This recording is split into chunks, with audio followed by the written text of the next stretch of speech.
అసలు ఈ రాఘవ కన్స్ట్రక్షన్ ఎవరిది? ఈ రాఘవ కన్స్ట్రక్షన్ మీద బురద జల్లే ప్రయత్నం ఎందుకు జరుగుతుంది? అంతగానో అసెంబ్లీలో అరుస్తున్న కేటీఆర్కి ఏం లేవా నీకు బిజినెస్? మీడియా రంగంలో కానీ, హోటల్స్ రంగంలో కానీ, ఇంకా చాలా వాటిలలో కూడా కేటీఆర్ గారికి బిజినెస్లు ఉన్నాయి. కాంగ్రెస్ పార్టీ వచ్చిన తర్వాతకి లేచిన కంపెనీ కాదు రాఘవ కన్స్ట్రక్షన్. రాఘవ కన్స్ట్రక్షన్కి ఇప్పుడు కాదు, ఎప్పటి నుంచో ఒక చరిత్ర ఉంది. ఇది టోటల్గా పొంగులేటి గారిని రాజకీయంగా ఎదుర్కోలేక ఆర్థిక మూలాలు దెబ్బతీయాలి, ఆర్థికంగా వీక్ చేస్తే పొంగులేటి గారు డౌన్ అవుతారు అనే ఒక ఆలోచనతో రాఘవ కన్స్ట్రక్షన్ మీద మీరు బురద చల్లడమే తప్ప పొంగులేటి శ్రీనివాసరెడ్డి గారిని ఎలాగో పర్సనల్గా టచ్ చేయలేరు. తెలంగాణలో సమస్య లేనట్టు 2 రోజుల నుంచి టైం వేస్ట్ తప్ప ఏది లేదనిపించింది. ఇందులో న్యాయం జరుగుతా జరగడానికి వాళ్ళకి అనుమానం ఉంటే వాళ్ళని అడగమని సిబిఐ కావాలా, సిబిఐ ఎంక్వైరీకి ఇస్తే నేను. మీరు అధికార పార్టీలో ఉన్నప్పుడు ఎంతమంది మైహోం రామేశ్వరరావు కానీ, మేఘా కృష్ణ కానీ వీళ్ళందరూ ఎన్ని స్కాములు చేశారు? హౌస్ కమిటీ వేస్తే లాభం ఎవరికి అని అంటే హరీష్ రావు గారికి, కేటీఆర్కే. ఎందుకు అని అంటే హౌస్ కమిటీ వేస్తే హౌస్ కమిటీ మెంబర్గా హరీష్ రావు, కేటీఆర్ ఉండొచ్చు. మీరు ఇసిరేసిన బాల్ని తిరిగి, మీరు ఇసిరేసిన బాంబుని తిరిగి మీ కోర్టులోకే ఇసిరేసిండు రేవంత్ రెడ్డి. ఇప్పుడు ఆ వ్యక్తి ఉండొద్దు, ఆ వ్యక్తి ఇక్కడ అధికారంలో ఉండకూడదు, ఆ వ్యక్తి కళ్ళ ముందు ఉండకూడదు. కాబట్టి వ్యక్తిగతంగా బురద జల్లి సస్పెండ్ చేపిస్తే ప్రశాంతంగా కూర్చోవచ్చు. శ్రీనివాస్ రెడ్డి గారైనా, రేవంత్ రెడ్డి గారి కుటుంబమైనా, ఇందులో ఎవ్వరున్నా ఈ రోజు సిబిసిఐడి ముందర మీరు ఆధారాలు పెట్టండి. ఎంత ధైర్యం ఉంటే, ఎంత క్లియర్గా ఉంటే మాట్లాడతారు ఒక సీఎం హోదాలో ఉండి. ఉమ్మడి ఖమ్మం జిల్లాలో కానీ పొంగులేటి గారికి ఉన్నంత పేరు ఏ రాష్ట్ర నాయకుడికి లేదు. పొంగులేటి శ్రీనివాస్ రెడ్డి రాజీనామా చేయాలట. సిగ్గుండాలి మాట్లాడడానికి కొంచెమన్నా. అంటే మీరు చెప్పింది లేకపోతే మధ్య రాజీనామా చేయాలా? మీ తాతను దిగొచ్చినా జరగదు. పొంగులేటి శ్రీనివాసరెడ్డి గారికి కాంట్రాక్ట్లు ఇచ్చింది ఫస్ట్ నుంచి టీఆర్ఎస్ ప్రభుత్వం. మరి అప్పుడు రాని తప్పులు ఇప్పుడు ఎట్లా కనపడుతున్నాయి మీకు? అప్పుడు జరగని స్కామ్లు ఇప్పుడు జరిగినాయని ఎట్లా చెప్తున్నారు? ఏం లేదు, టోటలీ టార్గెట్. సో ప్రజల్ని తప్పుదోవ పట్టియాలి, ఏదో చేయాలి అనే ఉద్దేశంతో మీరు ఎన్ని ప్రయత్నాలు చేసిన waste. Hi viewers, welcome to touch studios. So ఈ రోజు మన తెలంగాణ ముచ్చట్లో భాగంగా మనం మాట్లాడుకోవాలనుకుంటున్న టాపిక్ ఏంటంటే, గత 2 రోజులుగా మనం అసెంబ్లీ గురించి చూసుకుంటే కనుక గత 2 రోజులుగా అసలు తెలంగాణ రాష్ట్రంలో ఎటువంటి ప్రాబ్లమ్స్ లేవు, తెలంగాణ రాష్ట్రంలో ఎక్కడ ఎలాంటి సమస్యలు లేవు అన్నట్టుగా కనబడుతుంది. ఎందుకంటే మొత్తం అసలు అసెంబ్లీ పెట్టిందే ఒక సబ్జెక్ట్ గురించి మాట్లాడడానికే అన్నట్టు ప్రతిపక్షాలు కానీ, వేరే పార్టీ నాయకులు కానీ, బీఆర్ఎస్ వాళ్ళు కానీ, బీజేపీ వాళ్ళు కానీ వ్యవహరిస్తున్నట్టు తెలుస్తుంది. ఎందుకు అనంటే మన తెలంగాణలో చాలా ప్రాబ్లమ్స్ ఉన్నాయి.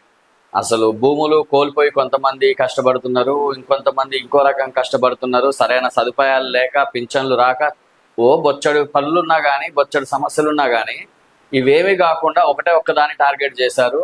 అసలు టోటల్గా యూట్యూబ్లో కానీ ఎక్కడ చూసినా కానీ బాగా వినపడుతున్న పేరు రాఘవ కన్స్ట్రక్షన్. అసలు ఈ రాఘవ కన్స్ట్రక్షన్ ఎవరిది? ఈ రాఘవ కన్స్ట్రక్షన్ మీద బురద జల్లే ప్రయత్నం ఎందుకు జరుగుతుంది?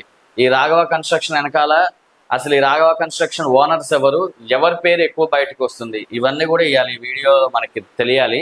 సో మేజర్లీ చూసుకుంటే రాఘవ కన్స్ట్రక్షన్ ఎవరిది అని అంటే గనక ఆన్ పేపర్లో పొంగులేటి గారి పేరు లేకపోయినా కానీ పొంగులేటి కుటుంబ సభ్యులు, వాళ్ళ బ్రదర్ కానీ, వాళ్ళ వైఫ్ కానీ, వాళ్ళ డాటర్ కానీ వీళ్ళందరూ కూడా నడుపుతున్న సంస్థ రాఘవ కన్స్ట్రక్షన్స్. అఫ్ కోర్స్ ఎవరికైనా ఒక బిజినెస్ అనేది కామన్, ఎవరికైనా ఉంటుంది.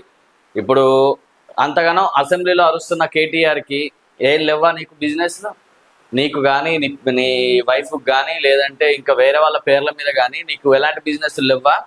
తీయాలి అంటే నీయే. రాఘవ కన్స్ట్రక్షన్స్ కన్నా ఎక్కువ బిజినెస్, ఎక్కువ పోర్ట్ఫోలియో ఉన్న కంపెనీస్ ఎవరి అంటే నీయే ఉన్నాయి ఎక్కువ.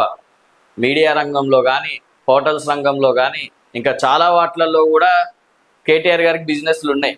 కేటీఆర్ అనే కాదు, హరీష్ రావు కానీ ఇంకా చాలా మందికి కూడా చాలా బిజినెస్లు ఉన్నాయి. మరి అవి బిజినెస్లు కావా? పొంగులేటికి ఒక బిజినెస్ ఉంటే వచ్చిందా తప్పు? ఓకే, ఇది కూడా పక్కన పెడదాం, మళ్ళీ ఈ టాపిక్ గురించి కూడా మాట్లాడదాం. సో రాఘవ కన్స్ట్రక్షన్ విషయానికి వద్దాం. రాఘవ కన్స్ట్రక్షన్కి ఏదో ఇప్పుడు కాంగ్రెస్ పార్టీ వచ్చిన తర్వాతకి లేచిన కంపెనీ కాదు రాఘవ కన్స్ట్రక్షన్. రాఘవ కన్స్ట్రక్షన్కి ఇప్పుడు కాదు, ఎప్పటి నుంచో ఒక చరిత్ర ఉంది.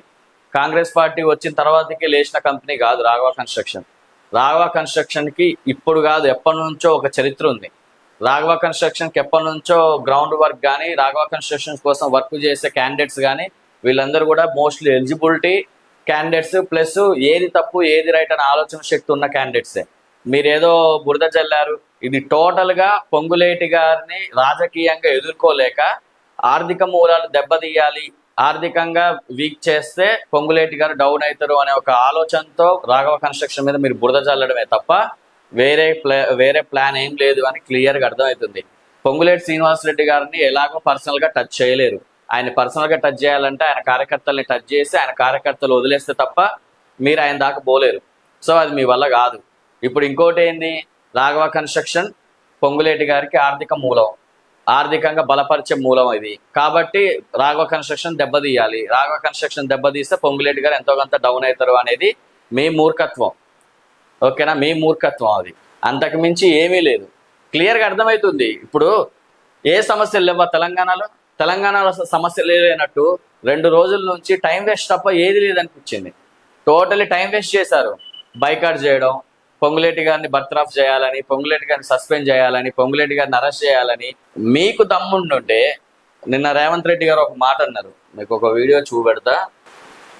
హౌస్ కమిటీ రికమెండేషన్స్ తిరిగి నేను మళ్ళీ సిబిసిఐడికి పంపాలి అధ్యక్ష. తమరు పంపాల్సింది ఎవరికి? సిబిసిఐడికో ఏసీబీకో ఏదో ఒక ప్రభుత్వ విచారణ సంస్థకే ఇవ్వాలి, లేదా కేంద్ర ప్రభుత్వానికి సిబిఐకి ఇవ్వాలి. ఇందులో న్యాయం జరుగుతా జరగదా అని వాళ్ళకి అనుమానం ఉంటే వాళ్ళని అడగమని. సిబిఐ కావాలా? సిబిఐ ఇంకోరికి ఇస్తా నేను, మీరు అడగండి. హౌస్ కమిటీ అడిగేది ఏంటంటే ఏ రోజైనా ఈ 10 సంవత్సరాల్లో మీరు పరిపాలించిన 10 సంవత్సరాల్లో ఏ ఒక్క రోజైనా కానీ అధికార పార్టీకి మీరు అవకాశం ఇచ్చారా? అపోజిషన్ పార్టీకి మీరు అధికారంలో ఉన్నప్పుడు మీకు సిబిఐ వేయాలా, సిఐడి వేయాలా అని ఏ రోజైనా ఇవాళ అడిగిండు రేవంత్ రెడ్డి గారు. ఇవాళ అడిగారు, దమ్ముంటే చెప్పండి, నేను సిబిసిఐడి ఎంక్వైరీ చేస్తా, మీరు రెడీనా అని. మీరు ఎందుకు మాట్లాడలేకపోయారు? మీరు అధికార పార్టీలో ఉన్నప్పుడు ఎంతమంది మైహోం రామేశ్వరరావు కానీ, మేఘా కృష్ణ కానీ వీళ్ళందరూ ఎన్ని స్కాములు చేశారు, ఎంతగానో ఎన్ని ప్రాజెక్టులలో స్కామ్స్ జరిగినాయి, ఎన్ని ప్రాజెక్ట్స్లలో డబ్బులు వెనకేసుకున్నారు. మరి అప్పుడు ఈ మాటలు ఎందుకు రాలేదు? సిబిసిఐడి కావాలి మాకు, హౌస్ కమిటీ వేయాలి అని. సో హౌస్ కమిటీ వేస్తే ఏంటంటే, ఇది కూడా రేవంత్ రెడ్డి గారు క్లారిటీగా చెప్పారు, హౌస్ కమిటీ వేస్తే లాభం ఎవరికి అని అంటే హరీష్ రావు గారికి, కేటీఆర్కే. ఎందుకు అని అంటే హౌస్ కమిటీ వేస్తే హౌస్ కమిటీ మెంబర్గా హరీష్ రావు, కేటీఆర్ ఉండొచ్చు. దీంట్లో ఎక్కడైనా మైనస్లు ఉంటే వీళ్ళని బ్లాక్మెయిల్ చేసి వీళ్ళు సంపాదించుకున్న ఆస్తి మొత్తాన్ని, బ్లాక్ ఆస్తి మొత్తాన్ని వైట్ ఆస్తులుగా మార్చుకోవచ్చు. సో ఈ స్వార్థంతో హౌస్ కమిటీ వేయాలి అని చెప్పి మీరు డిమాండ్ చేస్తారు. హౌస్ కమిటీ ఎందుకు? ఇంత క్లియర్గా రేవంత్ రెడ్డి గారే అంటుండు, ఇంత క్లియర్గా అంటుండే నేను సిబిసిఐడి వేస్తా, నిజాలు ఏదో వాళ్ళే తెలుసుకుంటారు అని. మరి మీ సీఎం ఎందుకు అనలేకపోయింది ఈ మాటలు? మీ మాజీ సీఎం ఎందుకు అనలేకపోయింది ఈ మాటలన్నీ? మీరు అధికారంలో ఉన్న మీ మినిస్టర్లు ఎందుకని అనలేకపోయారు ఇంతకుముందు?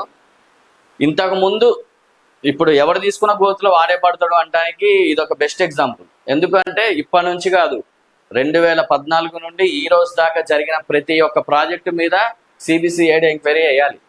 అప్పుడు దొంగలు ఎవరు, దొరలు ఎవరో బయటపడతారు. ఇప్పుడు మేజర్ ఎఫెక్ట్ ఎవరికి పడుతుందో తెలుసా? టీఆర్ఎస్ లో ఉన్న గాయత్రి రవి గారికి, లేదు అంటే టీఆర్ఎస్ లో ఉన్న గత 10 సంవత్సరాల నుంచి ఎవరెవరినైతే మేపుకుంటూ వచ్చారో కాంట్రాక్ట్లు ఇచ్చి, వాళ్ళందరికీ ఇప్పుడు మీ స్ట్రాటజీ బ్యాక్ ఫైర్ అయ్యే టైం వచ్చింది. సో ఎవరు తీసుకున్న గోతులో వాళ్ళే పడతారు. ఆ గోతులో పడేసిన వ్యక్తి ఎవరు అని అంటే కనుక రేవంత్ రెడ్డి అని క్లారిటీగా చెప్పొచ్చు. మీరు ఇసిరేసిన బాంబుని తిరిగి మీ కోర్టులోకే ఇసిరేసిండు రేవంత్ రెడ్డి. ఇప్పుడు అర్థమైందా? మీరు ఏదైతే బాంబు ఇసిరేసారో అధికార పార్టీ మీద, అదే బాంబుని తిరిగి మళ్ళీ టీఆర్ఎస్ మీదకే ఇసిరేసిండు. ఇప్పుడు ఎవరికి ఎఫెక్ట్?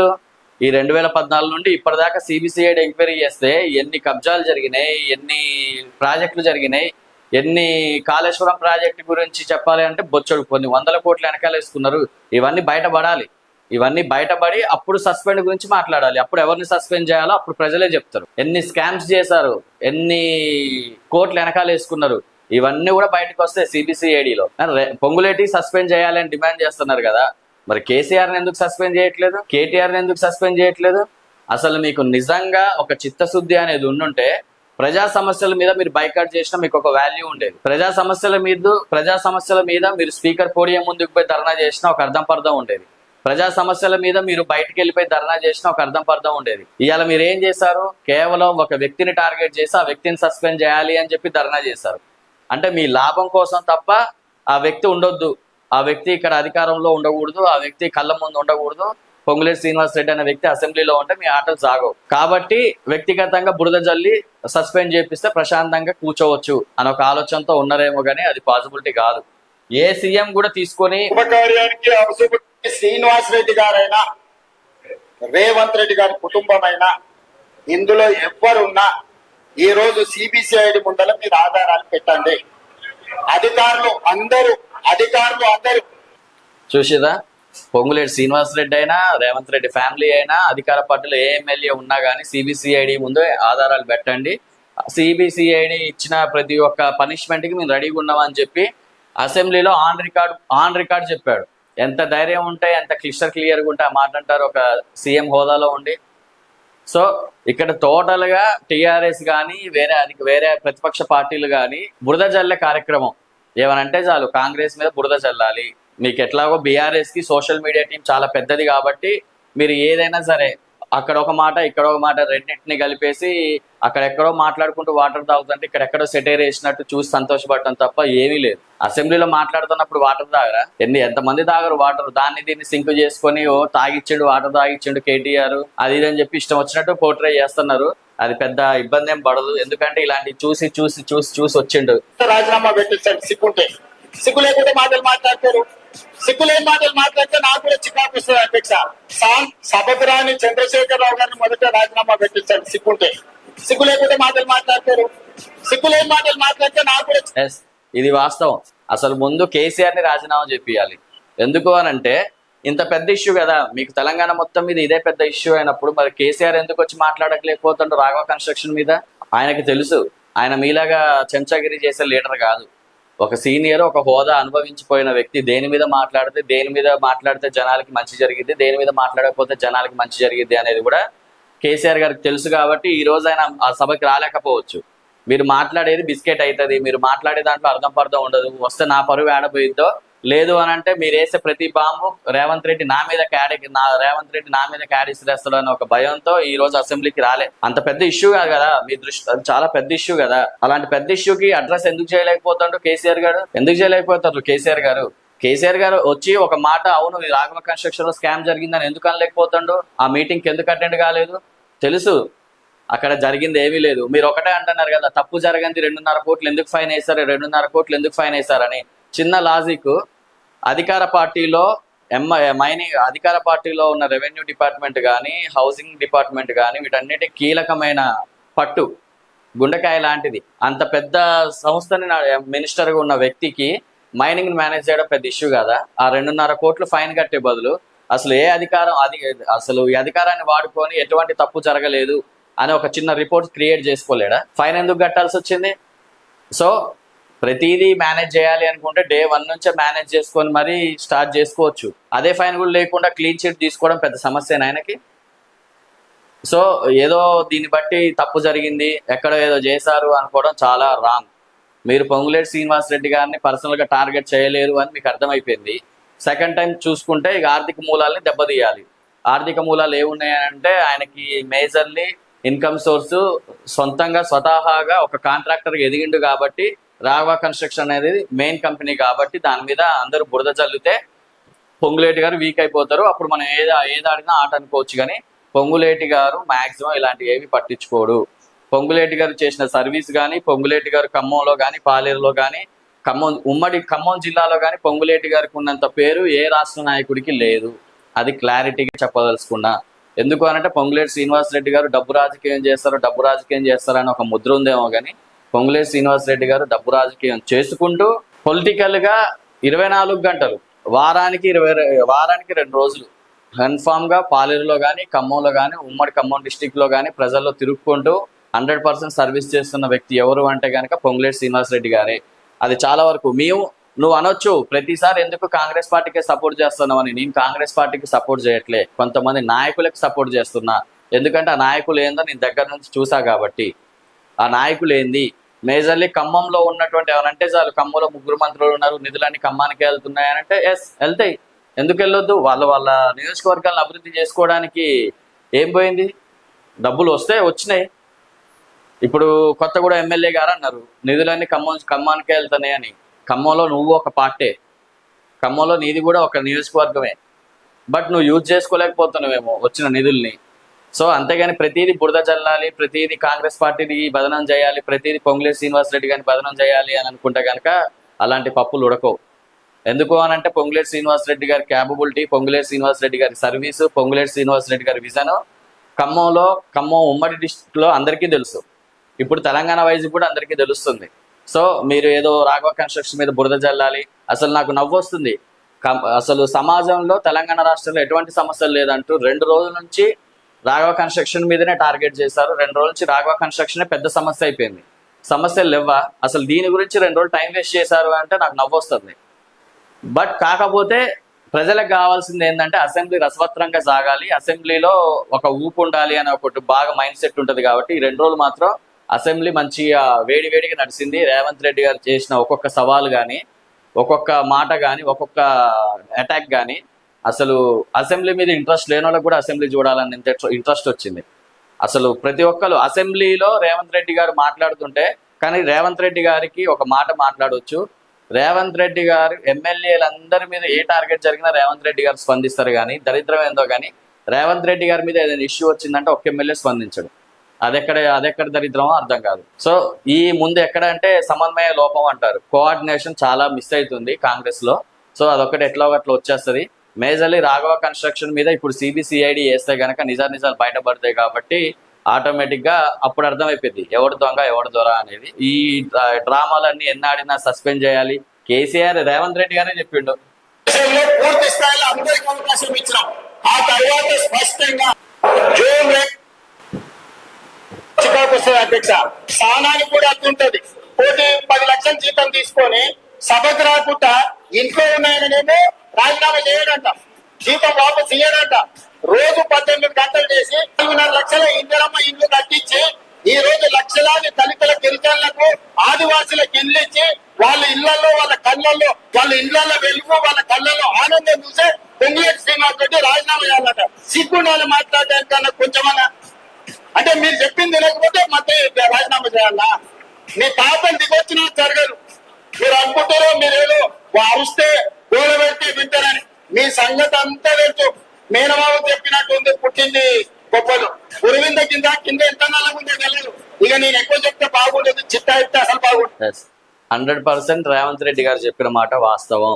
మీ కింద నలుపు ముందు మూరి చూసుకోండి. అర్థమైందా? ఎందుకు అనంటే పొంగులేటి శ్రీనివాసరెడ్డి గారు ఆల్రెడీ ఇందాక చెప్పా, ఆయన చేసిన సర్వీస్ కానీ, ఆయన ఇచ్చిన ఇల్లులు కానీ, ఇప్పుడు ప్రజెంట్ అసలు ఇప్పుడనే కాదు, పొంగులేటి శ్రీనివాసరెడ్డి గారికి కాంట్రాక్ట్లు ఇచ్చింది ఫస్ట్ నుంచి టీఆర్ఎస్ ప్రభుత్వం. మరి అప్పుడు రాని తప్పులు ఇప్పుడు ఎట్లా కనపడుతున్నాయి మీకు?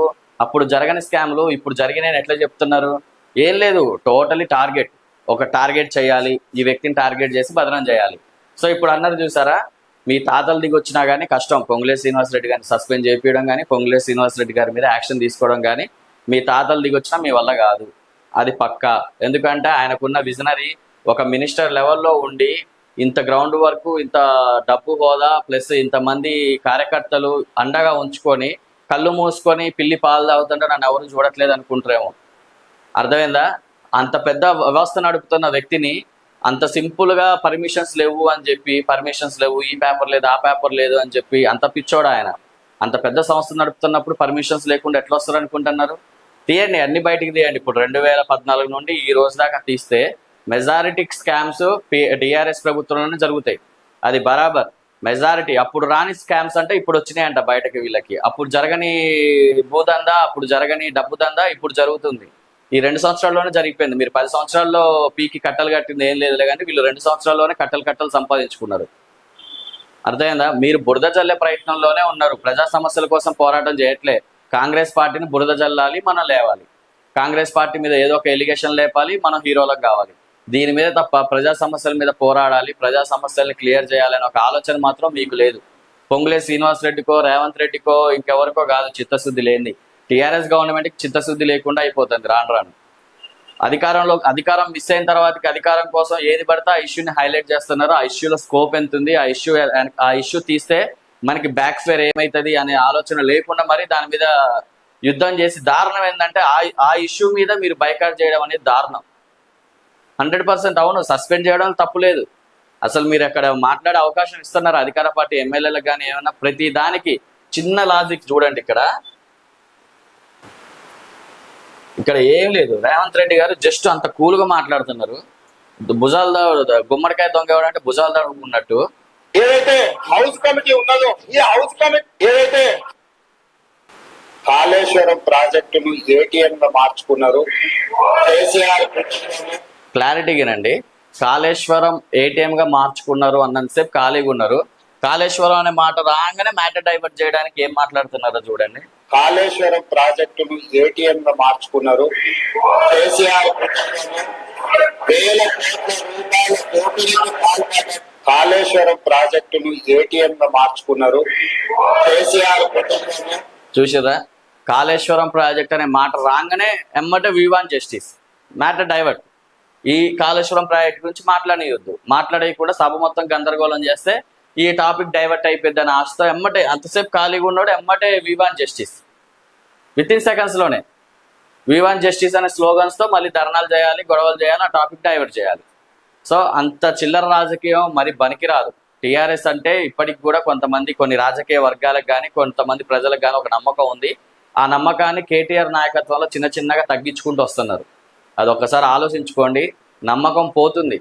మీరు అవసరమైన వ్యవస్థ మీద ఫైట్ చేసినా కొంచెం ఒక నమ్మకం పెరిగిద్ది. అనవసరపు సబ్జెక్టు మీద వాడు 1000 కోట్లు తిన్నాడు, వాడు 100 కోట్లు తిన్నాడు, వీడు 100 కోట్లు తిన్నాడు అని చెప్పి ధర్నాలు చేయడం తప్ప, ప్రజలకి ఇవాళ ఈ సమస్య ఉంది మరి దీన్ని ఏం చేద్దాం అని చెప్పి ధర్నాలు చేయండి.